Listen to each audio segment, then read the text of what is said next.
Hello guys, അപ്പോൾ നമ്മൾ ഇന്നുള്ളത് വയനാട്ടിലെ വീട്ടിലാട്ടോ. അപ്പോൾ വയനാട്ടിലെ വീട്ടിലെന്ന് പറഞ്ഞിട്ടുണ്ടെങ്കിൽ എൻ്റെ രണ്ടാമത്തെ ചേട്ടൻ്റെ വീടാണ് വയനാട്ടിൽ.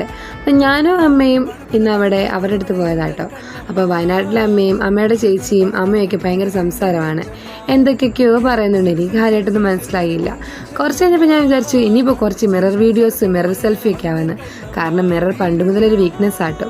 അങ്ങനെ എടുക്കാൻ നേരത്താണ് വയനാട്ടിലെ അമ്മ എന്നോട് പറഞ്ഞത് ഇവിടെ സ്പെഷ്യൽ വാട്ടർ ഉണ്ടെന്ന്. ദാണ്ട കിടക്കുന്നു നീലവെള്ളം. അപ്പം ഞാൻ വിചാരിച്ചു ഇതെന്താ പോലെ നീലവെള്ളം എന്ന്. അപ്പം അമ്മ പറഞ്ഞു അതൊക്കെ പറയാം, ഈ നീലവെള്ളത്തിലേക്ക് ഒരു സാധനം ആഡ് ചെയ്തിട്ടുണ്ടെങ്കിൽ ഒരു സൂപ്പർ സാധനം പുതിയത് കിട്ടുമെന്ന് പറഞ്ഞു. അപ്പം ഞാൻ നോക്കിയപ്പോൾ അതെന്തുവാ, ഒരു നാരങ്ങ പിഴിഞ്ഞ് വെച്ചിട്ടുണ്ടെങ്കിൽ ഈ നീലവെള്ളം വയലറ്റ് വെള്ളം ആകുമെന്നാണ് അമ്മ പറഞ്ഞത്. സംഭവം ശരിയാട്ടോ, ഇതാ നീലവെള്ളം വയലറ്റ് വെള്ളമായി. ഇതിലേക്ക് ഇത്തിരി പഞ്ചസാരയുടെ ആഡ് ചെയ്തിട്ടുണ്ടെങ്കിൽ നല്ല വയലറ്റ് കളറുള്ള നാരങ്ങ വെള്ളം ആകും. അപ്പോൾ ഷോപ്പിൽ പുതിയ കച്ചവടക്കാർക്കൊക്കെ ലാഭമായല്ലോ വയലറ്റ് നാരങ്ങ വെള്ളം. അപ്പം പപ്പ എനിക്കിത് പറഞ്ഞു തരുവാണ് ഇത് എങ്ങനെ ഉണ്ടാക്കുന്നതെന്നൊക്കെ. വീഡിയോ കണ്ടപ്പോൾ പപ്പ പോയിട്ടോ, പപ്പയ്ക്ക് നാണമാണ്. അങ്ങനെ അമ്മ പറഞ്ഞു കൂടെ വാ സംഭവം കാണിച്ചു തരാമെന്ന്. അപ്പം ഇതാണ് സംഭവം, ശംഖുപുഷ്പം. എനിക്ക് തോന്നുന്നു മിക്കവരുടെയും വീട്ടിലത് കാണുമെന്ന്. ഞങ്ങളുടെ വീട്ടിലില്ലാത്തതുകൊണ്ട് ഞങ്ങൾ അവിടുന്ന് കുറച്ച് ശംഖുപുഷ്പമൊക്കെ പറിച്ചുകൊണ്ട് വന്നു കേട്ടോ. നമുക്കിത് ഉണക്കിയിട്ടും അല്ലാതെയൊക്കെ വെള്ളത്തിലിട്ടാൽ വെള്ളത്തിൽ നല്ല നീല കളറായിട്ട് കിട്ടും.